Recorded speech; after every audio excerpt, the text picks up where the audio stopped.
大家好，今天和大家分享一款芝士火腿早餐三明治的做法。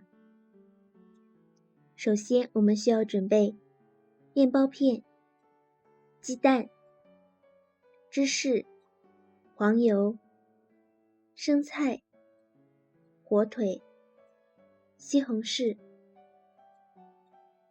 面包片对半切开，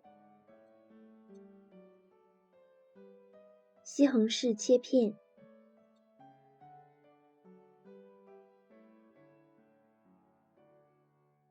准备3颗鸡蛋，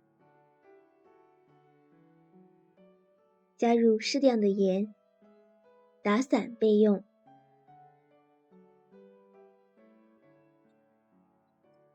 锅开小火，融化1块黄油，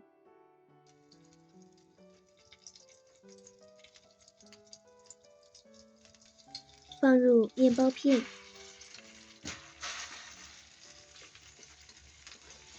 倒入蛋液，用小火慢慢让蛋液凝固。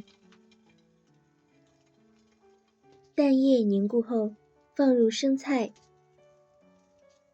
西红柿，挤上蛋黄酱，再放入火腿片、芝士片，对折。这款三明治就做好了。